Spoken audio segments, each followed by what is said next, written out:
दोस्तों, एक छोटे से गांव में अमोल नाम का एक आदमी रहता था। अमोल का परिवार बहुत साधारण था।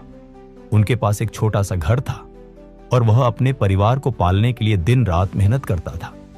भले ही अमोल का जीवन बहुत सादा था, लेकिन उसका दिल बहुत बड़ा था। वह हमेशा दूसरों की मदद करने के लिए तैयार रहता था।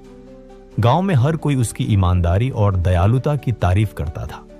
अमोल की आदत थी कि वह किसी भी जरूरतमंद की मदद जरूर करता था। खेतों में काम करते समय अगर कोई भूखा कुत्ता वहां आ जाता तो वह बिना कुछ सोचे समझे अपने टिफिन से उसे खाना खिला देता था। अगर कोई यात्री भूखा होता तो वह अपना खाना भी उसे दे देता था। उसकी पत्नी सुनीता इस बात से अक्सर परेशान रहती थी। वह कहती, तुम्हारे इस दान पुण्य के चक्कर में हमारा रसोई घर हमेशा खाली रहता है। तुम्हें थोड़ा अपने बारे में भी सोचना चाहिए। लेकिन अमोल मुस्कुराकर जवाब देता, सुनीता, भूखा पेट सबसे बड़ा दुश्मन होता है। अगर हम किसी की मदद कर सकते हैं तो हमें क्यों नहीं करनी चाहिए? भगवान सब कुछ देखता है।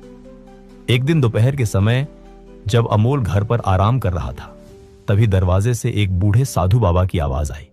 उनकी आवाज बहुत कमजोर थी, जैसे वे बहुत थके हुए और भूखे हों।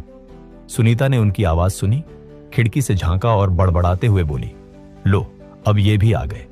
लगता है आज फिर रसोई खाली हो जाएगी। अमोल ने उसकी बातों पर ध्यान नहीं दिया और दरवाजे की तरफ चल दिया।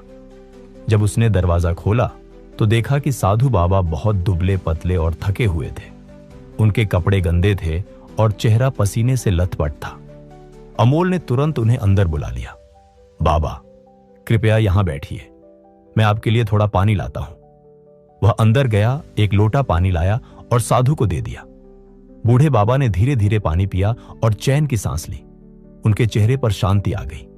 साधु बाबा ने कहा, बेटा, मैंने 2 दिन से कुछ नहीं खाया है। अगर तुम मुझे थोड़ा खाना दे सको तो मैं तुम्हारा बहुत आभारी रहूंगा।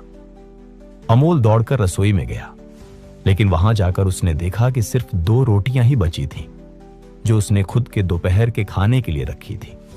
फिर भी बिना कुछ सोचे उसने दोनों रोटियां उठाईं और वापस जाने लगा। सुनीता ने उसे रोक लिया।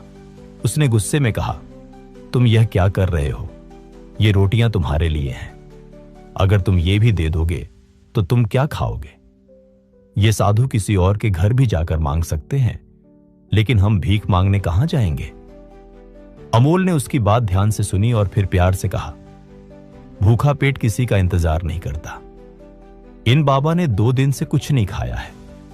अगर हम इन्हें खाना नहीं देंगे तो इनका क्या होगा?